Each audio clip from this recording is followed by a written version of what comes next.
Cuando nosotros nos acercamos a la Biblia, cuando nosotros nos acercamos a la Escritura, y en lo que es particular a lo que son los evangelios, nosotros podemos llegar a darnos cuenta, hermanos, de lo privilegiados que fueron los discípulos del Señor. Y esto teniendo el contexto de lo que fueron esos 11 hombres que estuvieron en ese aposento alto, participando de la última cena con el Señor Jesucristo.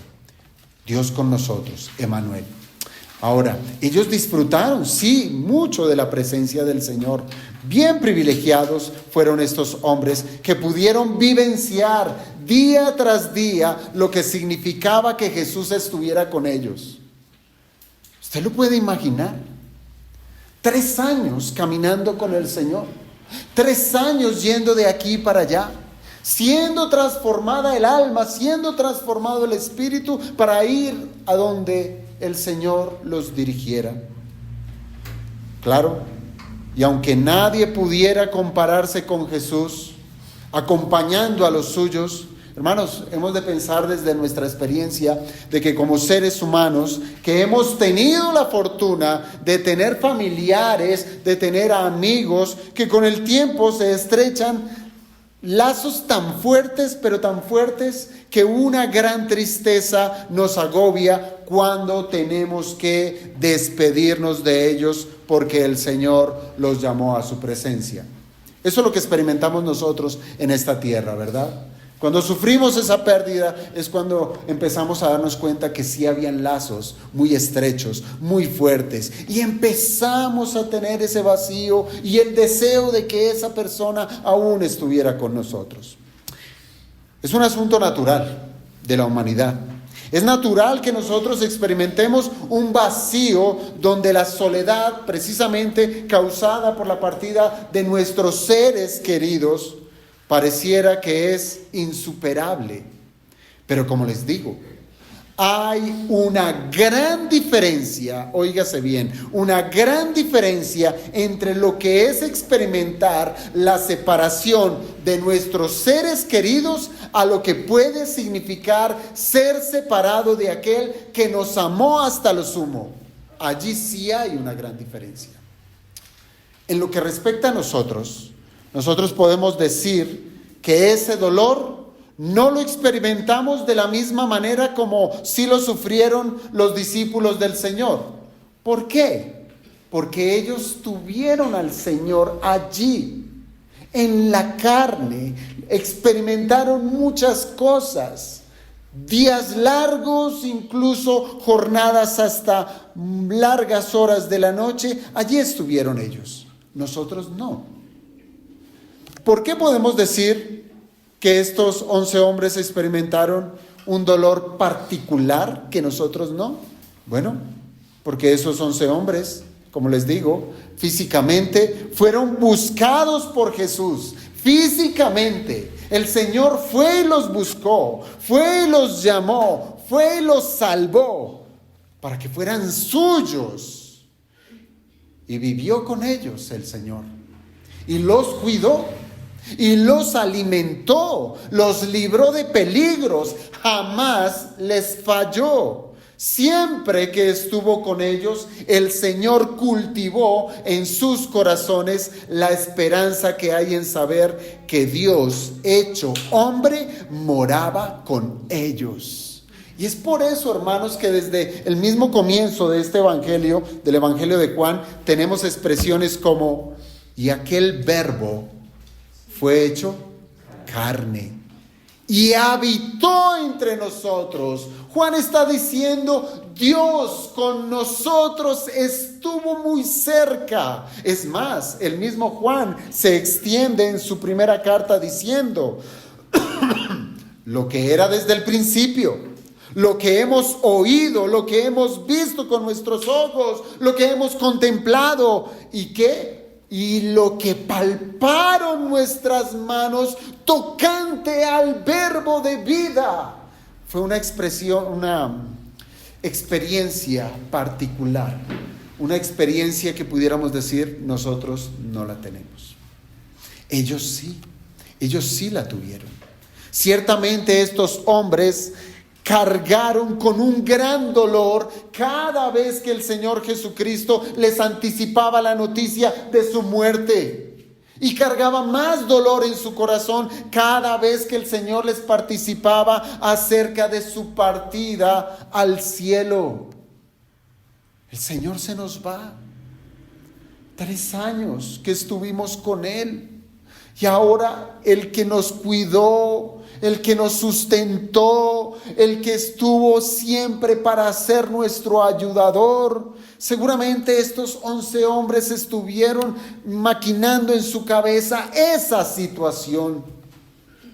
Y con gran dolor su corazón se arrugó de una manera tal que la tristeza cobró un agobio sobrenatural. Ahora, hermanos, nosotros no tuvimos que enfrentar esa separación. Claro, eso no significa que estuviéramos en algún tiempo separados de Él. ¿Por qué? Porque aunque cuando estábamos muertos en nuestros delitos y pecados, allí verdaderamente estábamos separados de Dios. Y en esto es una situación que verdaderamente es lamentable. Pero como les digo, estando muertos, no percibíamos esa tristeza de lo que es estar separado de Dios. Piénselo. Aquel que está muerto en delitos y pecados, no le interesa estar lejos de Dios. No le interesa. Y así era nuestra condición. Muertos en delitos y pecados, separados de Dios, separados de Cristo, pero no sentíamos dolor en el corazón. Ahora, yo pregunto, ¿verdaderamente estamos solos? ¿Verdaderamente nosotros pudiéramos decir, estamos desamparados? Estos 11 discípulos experimentaron la partida del Señor.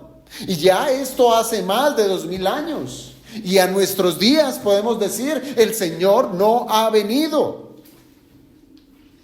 ¿Podemos decir que estamos solos? ¿Podemos decir que estamos desamparados? Hermanos, hoy tenemos el privilegio de saber que no es así.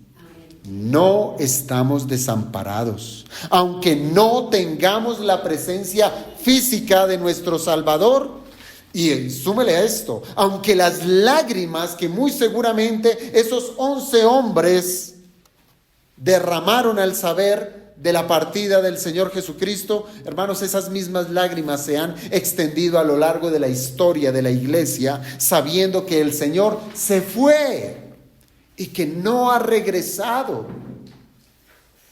Ese es un dolor que la iglesia militante trae en su corazón. Por eso nuestro ruego de todos los días, ven, Señor Jesús, ven pronto. Ahora, pero antes de la partida del Señor, Él hizo una promesa solemne. Y es la que encontramos en Juan capítulo 14. Juan 14, versículo 16 y 17.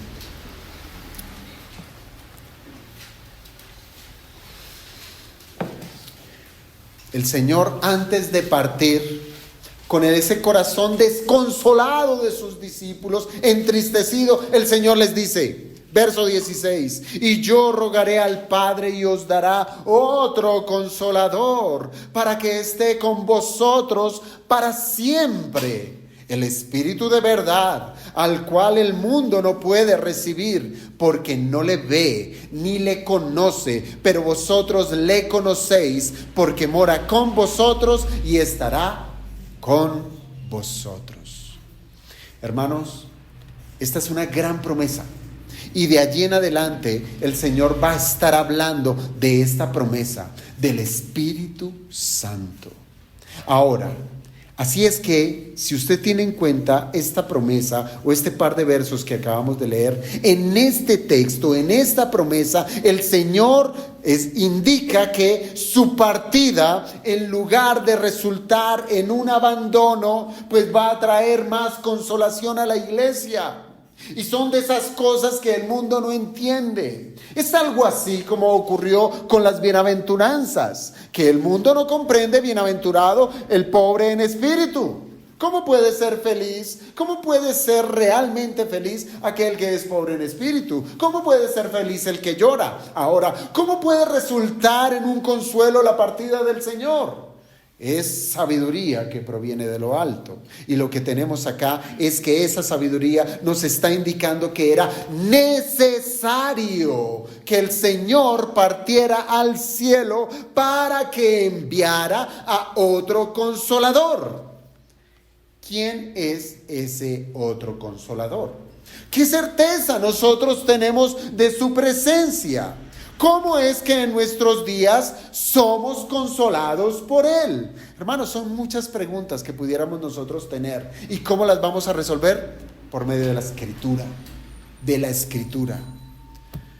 Pues bien, hemos de mirar, amados hermanos, con sumo cuidado el tesoro que cada palabra de este pasaje encierra.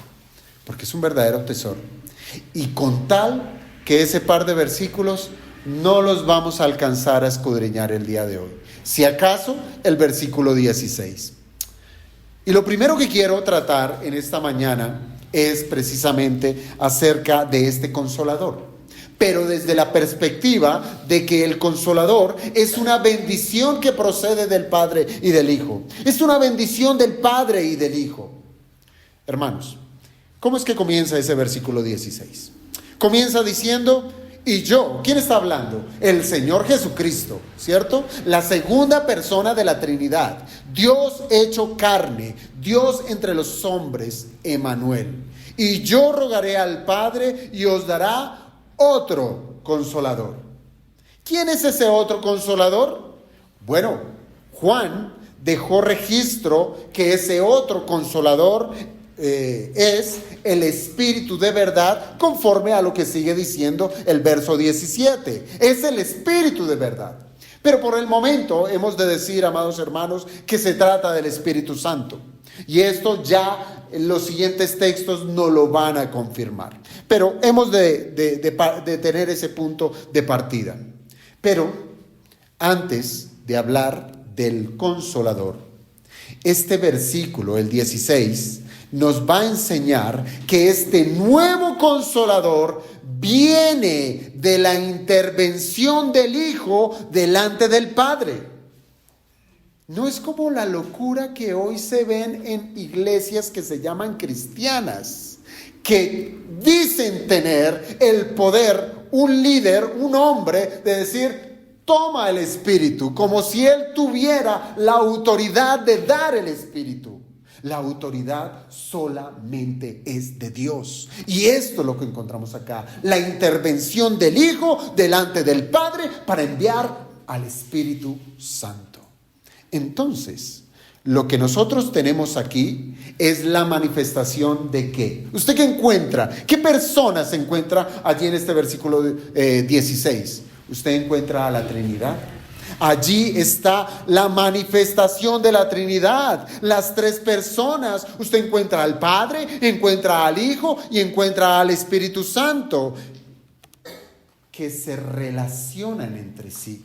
Se relacionan con la intención de acudir ante las necesidades de los creyentes, que en medio de tanta tristeza, de tanto agobio y de la misión que tienen por delante, hermanos, solo pueden ellos ser sustentados por la intervención del Dios Trino. No hay otra manera. ¿Dónde hemos de encontrar consuelo? ¿Dónde nuestras tristezas las vamos a llevar? ¿Dónde? ¿Quién nos va a enjugar nuestras lágrimas? ¿Quién extenderá su brazo para atendernos cuando estemos débiles, abatidos o en pecado? ¿Quién nos dará lo necesario para cumplir con la misión apostólica de llevar el Evangelio al mundo? Si no es el Dios Trino, no hay nadie. No hay nadie. Ahora, si usted se da cuenta, ese verso 16 nos habla de la Trinidad.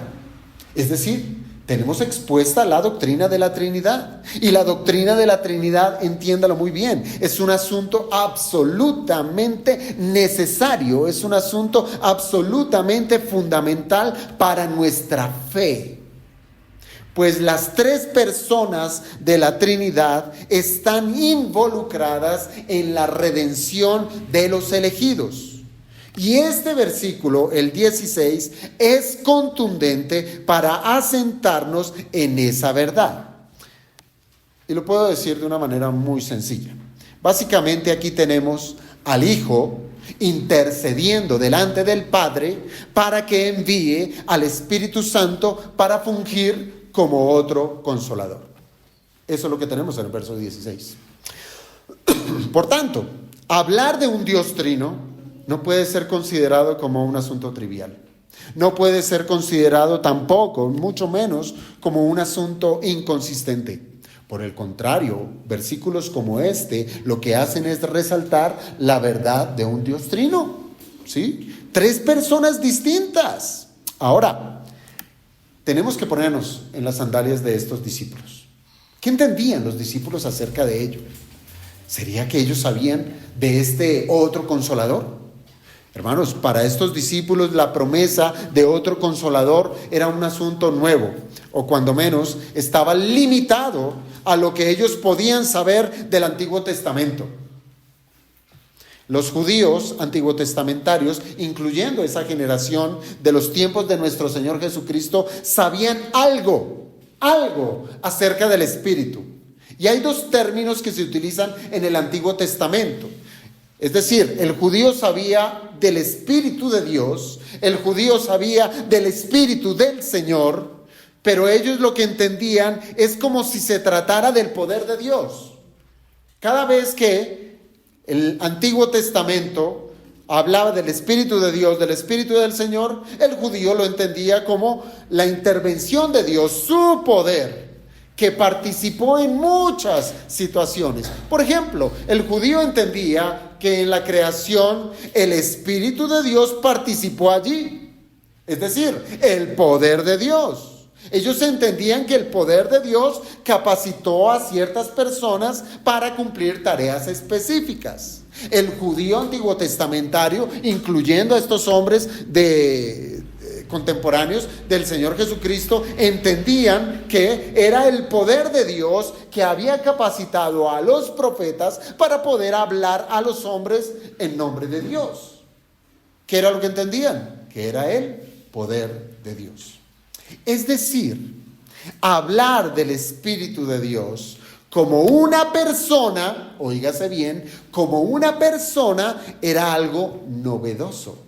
Era algo nuevo que solo el Nuevo Testamento vendría a aclarar, a traer más luz para entender de qué está hablando.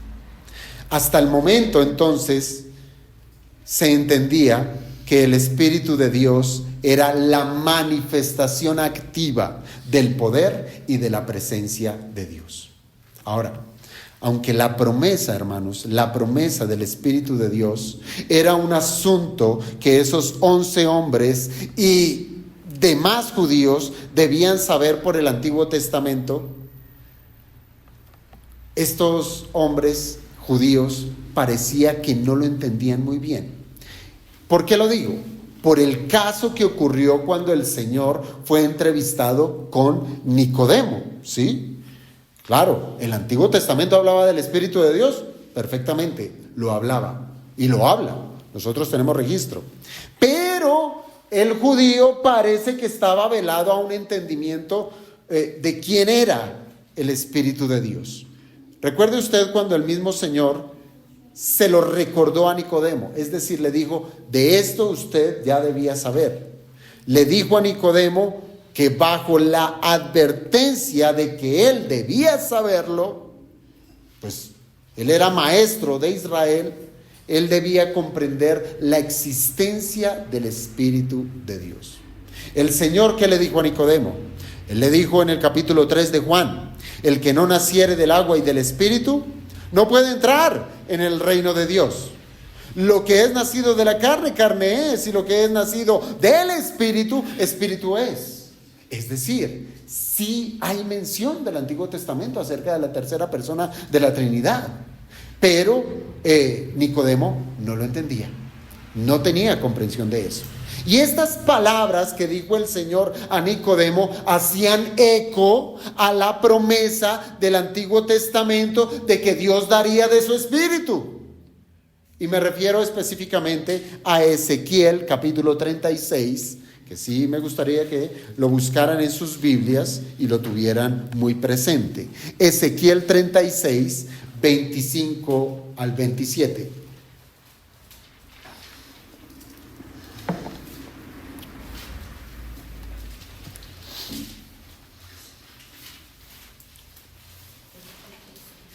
Ezequiel 36, 25 al 27. Pero hago lectura nuevamente de las palabras del Señor a Nicodemo, para que ustedes se den cuenta que es exactamente lo mismo que está escrito en el Antiguo Testamento, lo que ya había sido profetizado. El Señor le dice a Nicodemo: el que no naciere ¿de qué? Del agua y del Espíritu no puede entrar al reino de Dios. Lo que es nacido de la carne, carne es. Y lo que es nacido del Espíritu, Espíritu es. Ahora que dice Ezequiel 36, 25 al 27. Dice: os rociaré con agua limpia, y seréis limpiados de todas vuestras inmundicias, y de todos vuestros ídolos os limpiaré. Os daré corazón nuevo, y pondré espíritu nuevo dentro de vosotros, y quitaré de vuestra carne el corazón de piedra, y os daré un corazón de carne, y pondré dentro de vosotros ¿qué?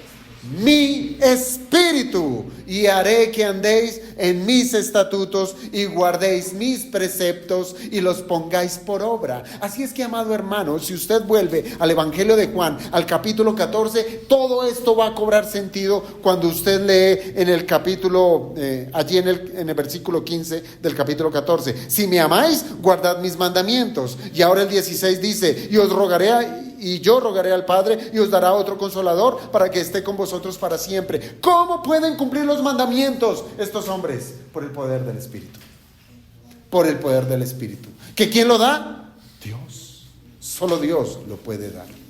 Ahora, por eso es que yo encuentro, y hemos de encontrar, que esta verdad de Ezequiel ahora se hace más clara cuando el Señor menciona que el Espíritu del cual hablaba este profeta sería enviado por el Padre, por la intercesión del Hijo, para consuelo de sus discípulos.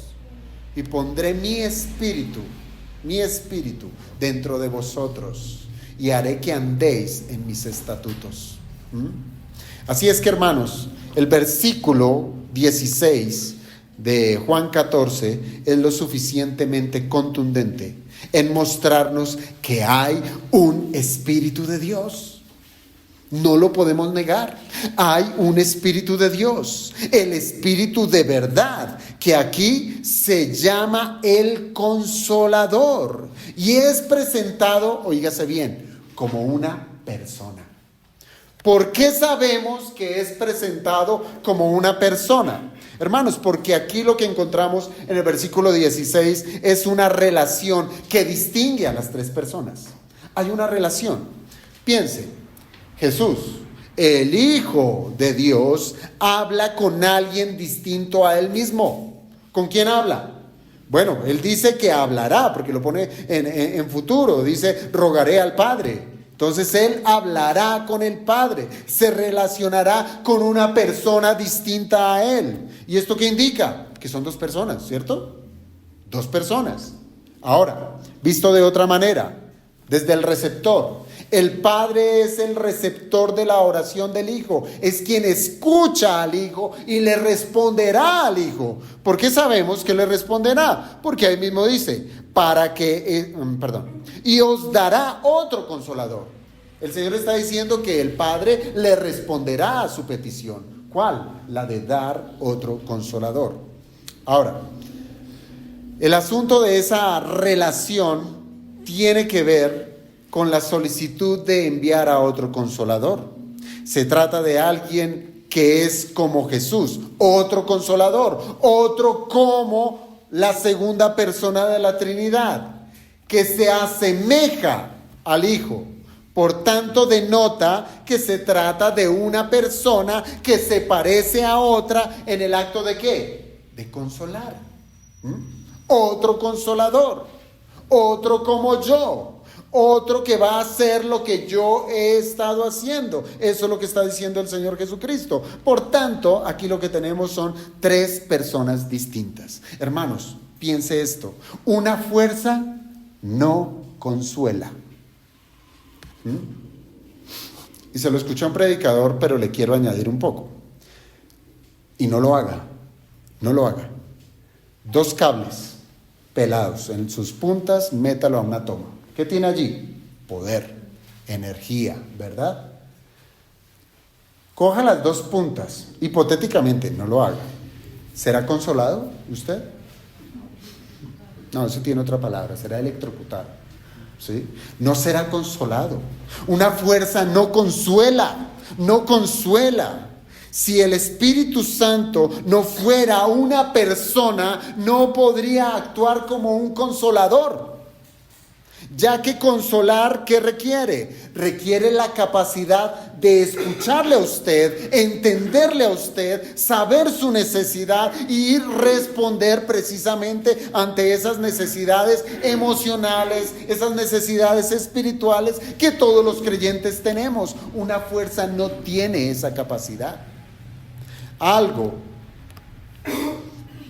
que una fuerza impersonal no es capaz de realizar la consolación a quien está en su corazón entristecido. Entonces, ¿quién tenemos acá? ¿Quién es el consolador? Una persona. Una persona. Y esto se extenderá a lo largo del capítulo y nos hablará más y más acerca del Espíritu. Pero por el momento, fíjense que la gran riqueza que tenemos aquí en el versículo 16. Pero bien, habiendo dicho esto, amados hermanos, sentando la base trinitaria que encontramos en el verso 16, hermanos, hemos de examinar la relación entre las personas de la Trinidad, pues no podemos caer en el error de considerar que entre las 3 personas hay superioridad. Claro, uno puede decir, bueno, listo, habla aquí de 3 personas, pero no todos son iguales. Y yo puedo decir, sí, no todos son iguales. Pero no podemos caer en el error de decir que hay uno superior y los otros están supeditados a esa autoridad. Un pensamiento como este lo que hace es pasar el hacha directamente ¿a dónde? A nuestra fe. Y lo que hace es dejarnos con la sospecha de que entre las 3 personas uno es Dios y los otros no. Uno es Dios y los otros no. Esto es lo que quiso hacer la herejía del arrianismo, que afirmó que el Hijo es una creación del Padre. Una creación del Padre. Es decir, subordinado al Padre. Y lo que resulta es entonces que el Hijo no es Dios. Eso es herejía con H de la más grande. Y cosa similar hacen con la persona del Espíritu Santo cuando lo rebajan a una fuerza impersonal. Herejía. Pero alguien dirá, pero pastor, mire, Jesús mismo se está subordinando al Padre al rogarle que envíe a otro consolador. ¿Cierto? Eso es lo que usted encuentra ahí cuando lee. Y yo rogaré al Padre. Pareciera que el Hijo se está subordinando al Padre. Pero hermanos, aquí nuevamente las palabras son de gran importancia para poder entender lo que verdaderamente significan. Claro, usted en español va a leer rogar, ¿sí? Inmediatamente, ¿qué lo lleva a usted a pensar? Una persona que extiende su mano y le suplica a otro que le dé, ¿verdad? Eso lo lee usted en español. Pero es que como el Nuevo Testamento no fue escrito en español, sino fue escrito en otro idioma, una lengua muerta, en griego, koiné, ¿sí? Y gracias a Dios es una lengua muerta, porque es una lengua que no muta, no cambia. En cambio, estas lenguas vivas están cambiando constantemente y de una manera terrible. Pero bueno, lo que nosotros tenemos acá, y podemos hacer un contraste. Si usted se da cuenta, aquí en el versículo 16 encontramos la palabra rogar. Y tiene cierto contraste con la palabra pedir que encontramos en los versículos 13 y 14. Fíjese, verso 13 y 14. Y todo lo que pidiereis al Padre en mi nombre lo haré. Verso 14. Si algo pidiereis en mi nombre, yo lo haré. Verso 13 y 14 tenemos es a los discípulos pidiendo ¿a quién? A Dios, ¿cierto? Pero el verso 16 tenemos es al Hijo rogando al Padre, ¿verdad? Pero aquí hay un contraste. ¿Por qué digo que es un contraste? Porque son dos palabras griegas distintas.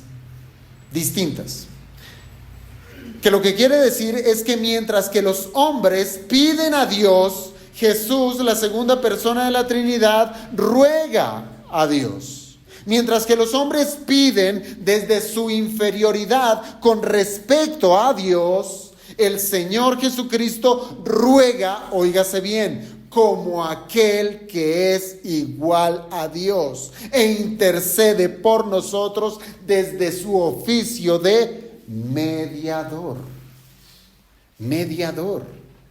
En otras palabras, la promesa del Señor tiene el peso de su autoridad. El Señor bien dijo, todo lo que yo hago es conforme a la voluntad de mi Padre. Y Él vino a cumplir todo lo que el plan del Padre ha designado.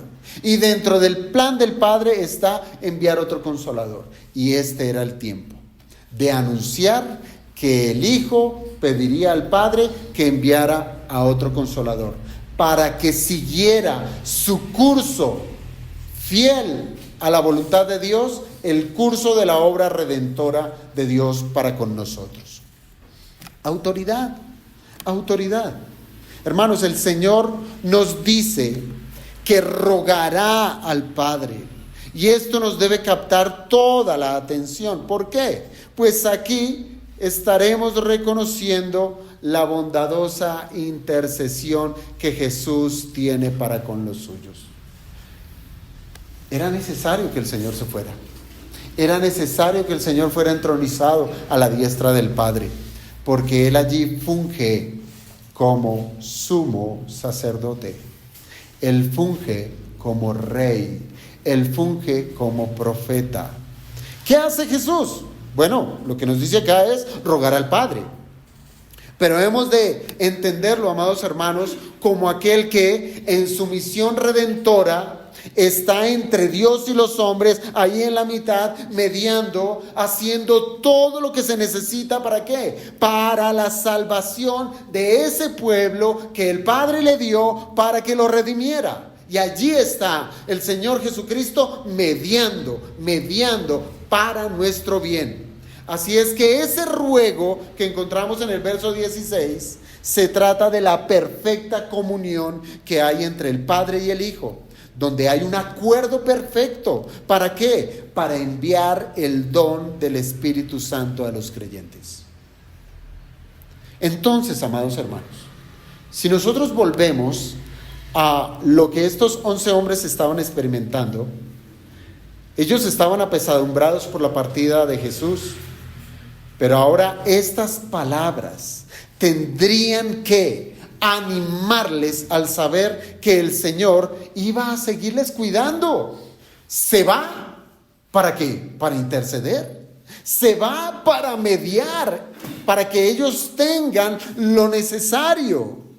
Era necesario que Él se fuera al cielo para que desde allí les cuidara. Y ahora sí, involúcrese usted, iglesia, para que nosotros seamos cuidados por el Señor desde el cielo. No estamos solos. No estamos solos. Que el Señor esté en el cielo cuidándonos es una manera de saber que Él está extendiendo de sus bendiciones que proceden del Padre y del Hijo como mutuo acuerdo. Ya estaba pactado. Y ahora en el desarrollo del plan, hoy el Señor bendice a su iglesia. mañana la bendecirá y la seguirá bendiciendo hasta los últimos días de este mundo. Jesús, hermanos, es nuestro sumo sacerdote, que desde que está a la diestra del Padre, no ha dejado de mediar ante el Padre, para que las bendiciones de su sacrificio estén disponibles en todo momento mientras pasamos por este mundo caído. Y una de esas bendiciones, ¿cuál es? El don del Espíritu Santo. Una de tantas. El don del Espíritu Santo. Pero antes de hablar del Espíritu Santo o de lo que nos habla este versículo, podemos concluir algunos asuntos antes de considerar a este otro consolador. Y es que por más que tengamos la percepción de estar solos, porque eso pasa en medio de nosotros, que hay veces tenemos esa percepción. ¿Se acuerdan de ese Elías? Angustiado, siervo de Dios, el poderoso Elías, tuvo miedo y se sintió solo. Y nosotros, dice la Escritura, que nosotros tenemos las mismas experiencias de Elías y Elías tuvo las mismas experiencias que nosotros tenemos, porque él es hombre, y vivió en esta tierra sujeto también a esas expresiones, y nosotros también las vivimos en este mundo. Así es que podemos nosotros, en algún momento de nuestra vida, de acuerdo a la circunstancia, saber que estamos solos. Pero entienda esto: el Señor está sentado en su trono, como profeta, como sacerdote, como rey, y en cada uno de esos oficios está mediando por nosotros para que tengamos sus bendiciones. Eso es lo primero que quería concluir.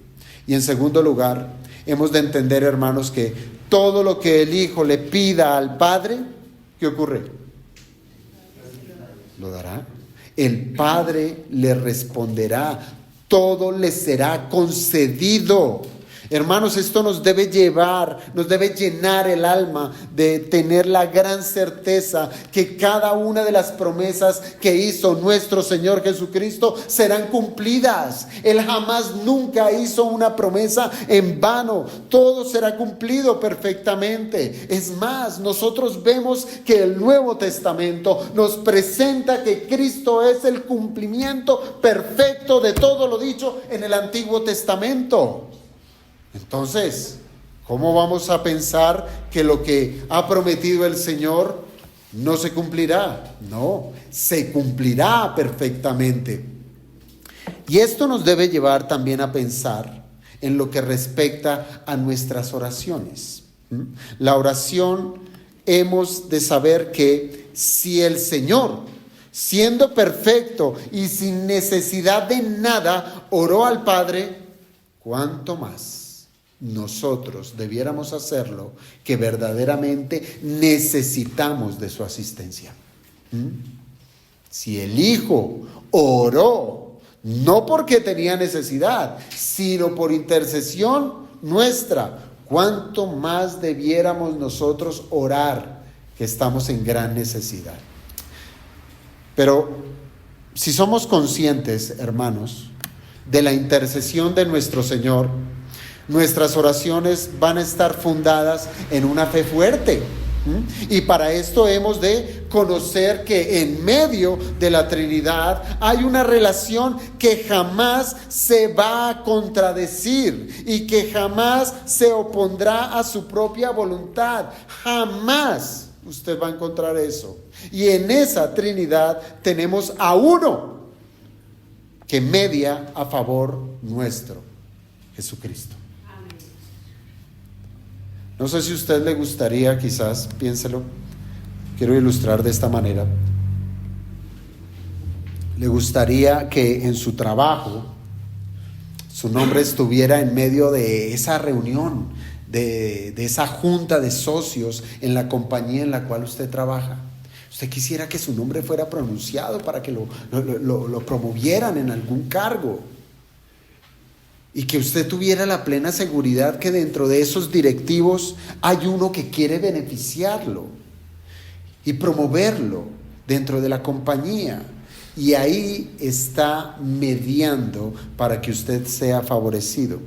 Claro, aunque esto es un asunto bueno, no se compare en nada con los asuntos que en la Trinidad se tratan.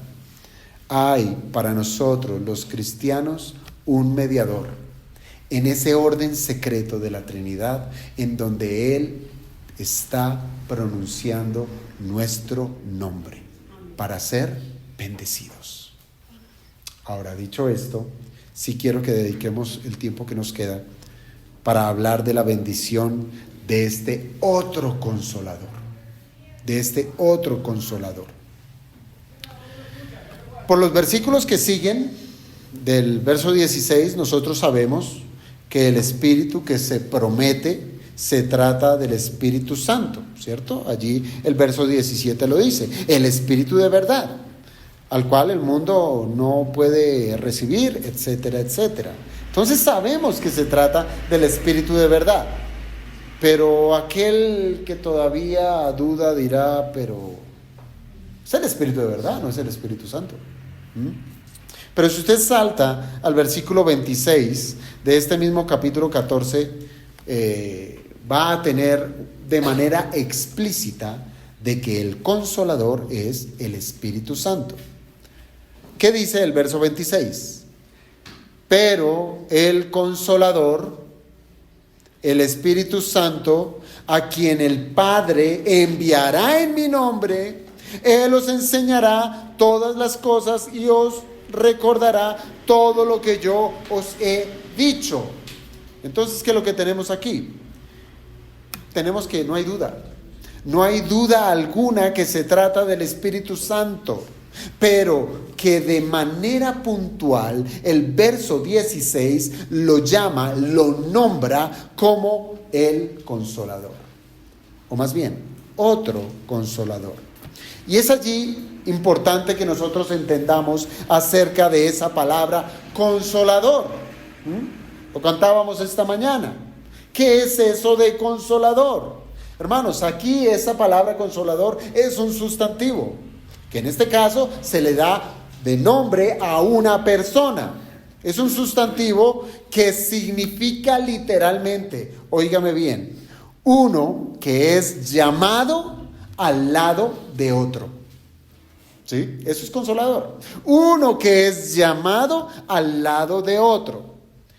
En otras palabras, es aquel que consuela o intercede, que viene a otro y le consuela, que viene a otro y le ayuda, que viene a otro e intercede.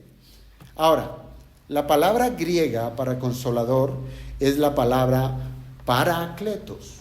¿Sí? Es una palabra que quizás hemos conocido en otros estudios. Parakletos. Y solamente Juan, mire lo importante, solamente Juan es quien la usa a lo largo del Nuevo Testamento.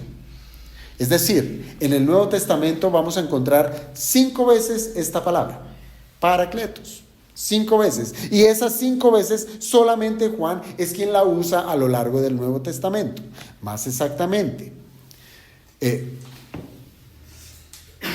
de esas 5, 4 de esas expresiones que usa Juan se la atribuye o se refiere al Espíritu Santo. Pero hay una, esa misma palabra que usa Juan para referirse ¿a quién? Al Señor Jesucristo, a Cristo. Y esto nos va a ayudar mucho, hermanos, ¿a qué? A poder comprender cuál es la labor del Espíritu Santo como consolador. Desde Juan 14:16 nosotros sabemos que el Espíritu es otro consolador. Como les decía, hay otro que también es consolador, otro similar a la persona del Señor Jesucristo. Y efectivamente, la primera carta de Juan, capítulo 2, versículo 1, nos dice que ese consolador es Jesús. Bueno, desde el verso 14 ya Él nos está diciendo, yo soy consolador, rogaré para que envíen a otro consolador, pero Juan en su primera carta, capítulo 2, verso 1, nos habla de una manera directa esto. Él dice, hijitos míos, estas cosas os escribo para que no pequéis. Y si alguno hubiere pecado, ¿qué dice? Abogado tenemos para con el Padre, a Jesucristo el justo. ¿Dónde está la palabra consolador allí? ¿Dónde está la palabra paracletos allí en este versículo? Abogado. La palabra paracletos en este versículo está traducida como abogado. Abogado. ¿Y esta a quién se le atribuye? A nuestro Señor Jesucristo. Y de esto, hermanos, es lo que el Señor mismo se ha referido en su acto de rogar al Padre. Entonces, aquí ya empieza a cobrar un matiz más claro de lo que significa rogar al Padre. Es actuar como un abogado. Como un abogado. Que nuestro Señor sea abogado o paracletos significa que Él es nuestro mediador, lo que hemos venido aprendiendo. Quien intercede por nosotros. Eso es lo que hace un abogado defensor, ¿verdad? Intercede, nos defiende, hace todo lo posible para recolectar la información necesaria para presentarla delante del juez y salvar nuestro caso. Eso es lo que hace un abogado defensor, ¿verdad? Que trae todas las pruebas del caso para que delante del juez logre la liberación de aquel que está siendo acusado. En este caso, nosotros, ¿sí? Pecadores, que delante del juez somos culpables. La ley se levanta y nos dice culpables, debe pagar. Pero nuestro abogado, el Señor Jesucristo, intercede por nosotros y trae pruebas. Pruebas que nos van a liberar de la condenación. Piense, y sí que el Señor tiene todas las pruebas, todas. ¿Para qué? Para ganar nuestro caso. Siendo nosotros pecadores, Él que presenta delante del Padre, Él presenta su obra de redención, donde Él es quien pagó por nosotros todo lo que el gran juez requería para ser absueltos de la culpa. La paga del pecado es muerte. Y exigía una obediencia perfecta y plena de toda su ley. Y esas pruebas las logró el Señor Jesucristo estando en este mundo, cumpliendo todas las demandas de la ley por nosotros, siendo que éramos violadores de esa misma ley. Eso es maravilloso. Así es que, hermanos, cada obra, piénselo así, piense en la vida de nuestro Señor Jesucristo. Cada obra, cada palabra, cada obediencia a la voluntad del Padre resultó en un acto intercesor. Era la recolección de las pruebas para nosotros poder ser liberados de la condenación de la ley. Él es nuestro Cristo, Él es nuestro abogado. Entonces, ese otro consolador, ¿qué iba a hacer? Lo que iba a hacer este otro consolador es continuar con la gran labor de abogado que hizo Cristo en esta tierra. Es decir, que de estar al lado de los discípulos para ayudarles en la consecución de la perfecta redención. Y eso es lo que está haciendo el Espíritu Santo, que nos ha sido dado como consolador. Nos ha sido puesto, lo que significa esa palabra, al lado. ¿Para qué? Para ayudarnos, para interceder, para llevar a culminación la perfecta obra de la redención. No recuerdo, porque es que son tantos los espacios, pero en alguno yo les enseñaba que cuando hablamos de la salvación lo podemos ver en pasado, en presente y en futuro. Podemos decir hoy soy salvo, pero también puedo decir fui salvo, pero también puedo decir seré salvo. ¿Por qué? Porque aún en la redención hay cosas por cumplir. Que aún la misma creación gime para ser redimida. Y nosotros gemimos con la creación, porque necesitamos que nuestro cuerpo sea redimido. Que ese vestigio de pecado, ese residuo pecaminoso que aún está en nosotros, tiene que ser quitado. Y ese trabajo lo está haciendo el Espíritu Santo de Dios en esta vida. Ahora, el Espíritu Santo, comprometido con la obra de Cristo, acompañaría personalmente a cada creyente de una manera activa, de una manera continua. Y es así como termina precisamente esta promesa del versículo 16, para que esté con vosotros para siempre. Él no se irá, Él no nos desamparará. Él seguirá laborando en medio nuestro. ¿Para qué? Para el cumplimiento del plan perfecto que hubo allá en el seno de la Trinidad. Salvar a un pueblo. Salvar a un pueblo. El pueblo elegido por Dios. ¿Esto qué significa, hermanos? Saber que el Espíritu estará con nosotros para siempre. Esto significa que se asegura que los creyentes van a gozar no solamente de la presencia continua del Espíritu Santo, sino de su influencia. Porque una cosa es estar acompañado, ¿cierto? Pero otra cosa es que la compañía aporte, ¿sí? Y eso es lo que hace el Espíritu. No solamente está con nosotros, sino que está influyendo en nuestras vidas. Está ayudándonos verdaderamente. Y así como lo fue Cristo, y aquí quiero hacer una serie de comparaciones, hemos de entender que así como fue Cristo, así lo es el Espíritu Santo de Dios. Otro consolador, otro como el Hijo. ¿Qué hizo nuestro Señor Jesucristo? Así como lo fue Cristo, maestro.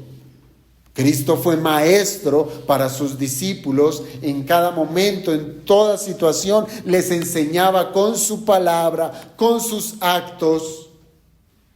Ahora el Espíritu será nuestro maestro. ¿Enseñándonos qué? ¿Otro libro? No, la Biblia, las Escrituras. Nos enseñará la palabra de Cristo para que la comprendamos y no nos desviemos de las verdades enseñadas por el Señor Jesucristo. Esto sí, hermanos, que es un consuelo. Es un consuelo.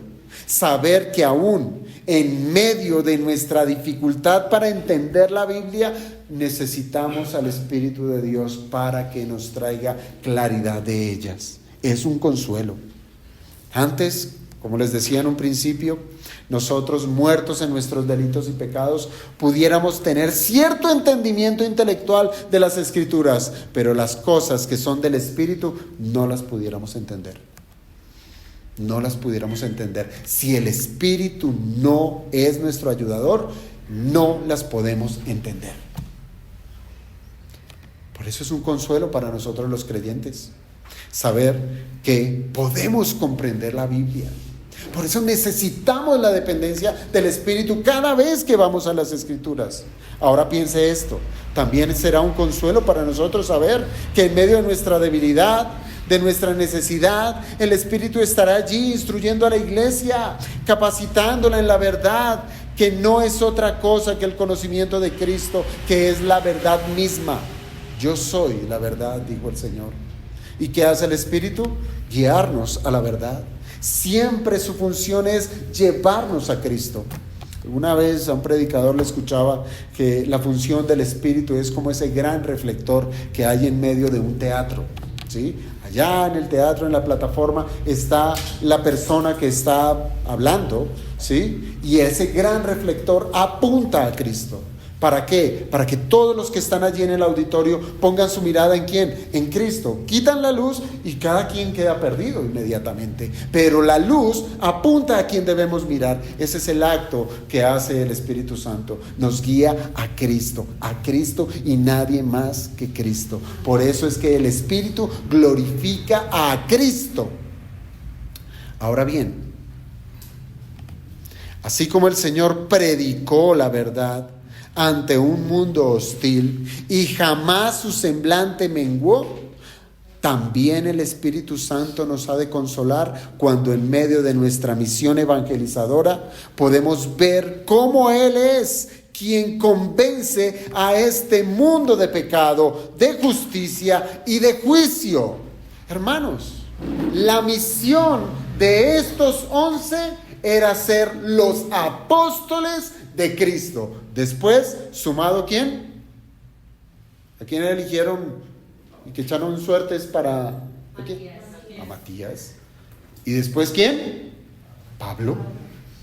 Fueron llamados por el Señor para llevar el evangelio a Israel y a los gentiles. ¿Cómo lo podían hacer seres humanos tan comunes y corrientes como nosotros? Por la acción del Espíritu Santo. Estaban aterrorizados estos hombres. Y aún cuando veamos el tiempo del Pentecostés, antes de la promesa, del cumplimiento de la promesa, de esta promesa de la venida del Espíritu Santo que se da en Pentecostés, esos 120 discípulos del Señor estaban aterrorizados allá. ¿Cómo iban a salir a las calles? ¿Cómo iban a salir a las naciones? ¿Cómo predicarían con poder si el Espíritu no estaba con ellos? Y eso mismo nos ocurre a nosotros, hermanos, que cuando nosotros predicamos el Evangelio, entiéndalo muy bien, no somos nosotros los que hemos de doblegar las voluntades delante de Dios, sino es el Espíritu Santo de Dios. Nosotros predicamos la palabra, pero solamente es el Espíritu quien doblega los corazones y los trae a los pies del Salvador. Así es que, hermanos, no estamos solos, no estamos solos. En esa misión titánica de llevar las buenas obras, el Espíritu Santo nos ayuda. También podemos decir, hermanos, que al igual cuando el Señor reprendió a sus discípulos por la falta de fe y los animó en esos tiempos de debilidad espiritual, ahora nosotros tenemos el Espíritu de Dios quien nos ayuda, como lo dice Pablo en la carta a los Romanos, Romanos 8:26. Y de igual manera, el Espíritu nos ayuda en nuestra debilidad. Pues, ¿qué hemos de pedir como conviene? No lo sabemos, pero el Espíritu mismo intercede por nosotros con gemidos indecibles. Sí, hermanos, estamos completamente convencidos que no estamos solos. Y si en algún momento es nuestro pensamiento de decir, estoy solo y desamparado por Dios, lo más seguro es que nosotros somos los que estamos alejados de Dios. Somos como esa oveja entre 100 que se va del redil, pero recuerde que el buen pastor deja las 99 y va a buscar esa descarriada para volverla a traer al redil. Piensa en el incrédulo. Piensa en el incrédulo que está separado de Dios, ajeno a su gloria. Y en su estado de muerte, nada le conmueve en su alma saber que Dios no está con él. No le interesa, no le importa. Ni siquiera le teme a saber que Dios es su enemigo. No le teme. Pero para nosotros que hemos creído, que por la pura gracia de Dios, hoy somos unidos a Cristo y por Él tenemos acceso a la presencia del Padre, no como deudores, ya no como enemigos, sino como hijos. Con todo, cada creyente cuando peca, lo que hace es darle la espalda a Dios. ¿Para qué? Para tomar un camino que lo aleja de su santidad. Es allí donde experimentamos la verdadera soledad. Esa soledad que tuvo el hijo pródigo, ¿lo recuerda? Él se sintió solo en un momento, él lo experimentó, que al preferir el pecado y al tocar fondo, vino un gran vacío en su alma, le sobrevino un gran dolor. Él supo que estaba lejos de casa, lejos del Padre, y su corazón se compungió con tal que le hizo volver a casa. Pero la pregunta es, ¿de dónde tuvo ese nuevo aliento? ¿Qué le hizo volver al Padre? Dos cosas podemos indagar acá. La primera, que es la influencia de Dios. Bueno, la tercera persona de la Trinidad, llamando al arrepentimiento a este hombre para que volviera a casa. Y en segundo lugar, lo que quiero que entendamos es que el Padre jamás se fue. Si usted se siente solo y cree que Dios no está con usted, no es el Padre, no es Dios, es usted, soy yo, que nos hemos apartado y por eso tenemos esa percepción de estar solos. Dios nunca se ha ido. Somos nosotros los que nos alejamos de la gloriosa presencia de Dios. Y es cuando experimentamos soledad. Y puedo decir con seguridad que esa soledad que experimentamos es cuando la fe se quiebra y se hace débil. Cuando no creemos. Ahora, hermanos, es el Espíritu Santo quien ha de tomar el lugar aquí en la tierra para rogar por nuestra causa, por la causa de los santos redimidos. Es Él quien va a interceder por nosotros. Es Él quien nos va a ayudar a pedir en oración como verdaderamente conviene. ¿Para qué? Para que nuestra santificación y para que la expansión del Evangelio en este mundo tenga cumplimiento. Esto nos da a entender, amados hermanos, que el Espíritu Santo va a seguir haciendo la labor de nuestro Señor Jesucristo, acompañando a sus discípulos aquí en la tierra para ayudarnos. Nuevamente, hermanos, no estamos solos. No estamos solos. Y tal como los discípulos que experimentaron el cuidado del Señor Jesucristo, también nosotros ahora gozamos de ese cuidado de parte de este otro Consolador. ¿Qué podemos concluir, hermanos, con esto? Aquí se nos presenta a la tercera persona de la Trinidad. Se nos presenta de una manera que en su momento los discípulos no lo comprendían. Y quizás en ese momento de recibir la promesa no lo comprendieron. Solamente hasta que el Espíritu, el cumplimiento de la promesa, vino sobre ellos. Y empezaron a predicar con poder. Entonces, piensen esto. Si el Espíritu Santo no es una persona, entonces no podría enseñar ni recordar lo que el Señor Jesucristo les enseñó a esos discípulos. ¿Por qué? Porque esas son actividades que son propias, que requieren intelecto, que requieren voluntad, son características propias de una persona. El Espíritu Santo es la tercera persona de la Trinidad. Si el Espíritu Santo no es una persona, no podría interceder por los creyentes. Porque la intercesión supone ¿qué? Supone empatía por otra persona, supone comprensión y la capacidad de actuar a favor de otro. Eso no lo hace una fuerza impersonal. En tercer lugar, si el Espíritu Santo no es una persona, no podría ser otro Consolador. No podría. No podría ser otro como Jesús, ya que Jesús claramente es una persona y no una fuerza. En resumen, hermanos, negar la personalidad del Espíritu Santo lo que hace es contradecir la misma descripción bíblica de sus roles, de sus acciones, que los estaremos viendo a lo largo de este capítulo, que solo tienen sentido si Él es una persona. No puede ser una cuestión impersonal. ¿Usted puede aplicar esto a su vida? Claro que sí, lo podemos aplicar. Hermanos, los creyentes podemos vivir con la seguridad de que nunca estamos solos.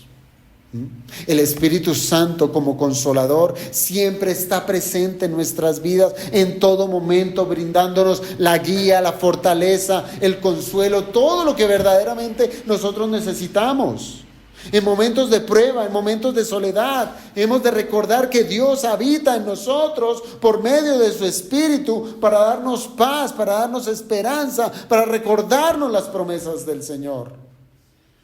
Este versículo 16, amados hermanos, ha de mostrarnos el amor de Jesús también, ¿sí? No podemos desprendernos de esa verdad. El Espíritu está aquí en la tierra intercediendo, pero a la diestra del Padre tenemos otro intercesor, otro abogado. Es Jesús, que muestra su amor para con nosotros, quien dejó este mundo para estar ahora a la diestra del Padre para interceder a favor nuestro.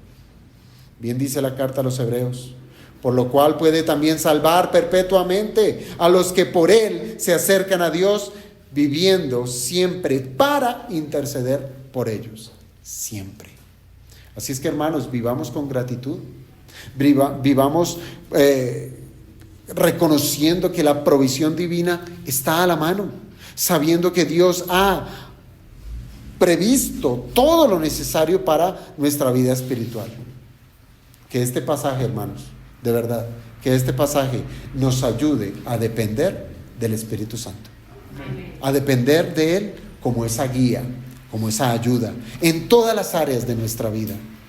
No debemos confiar entonces en nuestras fuerzas, no debemos confiar en nuestro propio intelecto, en nuestra propia sabiduría, sino buscar la dirección constante del Espíritu de Dios para que estas verdades que son espirituales realmente hallen un piso sólido y pueda ser construida nuestra teología, una verdad de quién es Dios.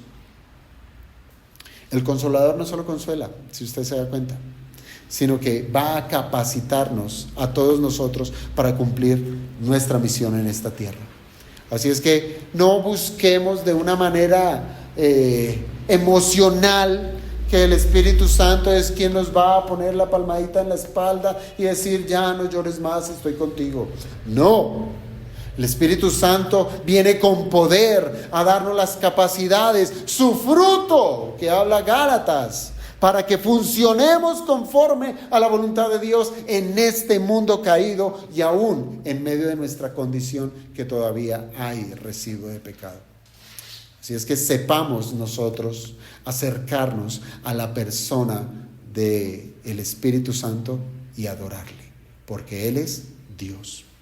Que el Señor nos ayude, amados hermanos. Vamos a terminar en oración.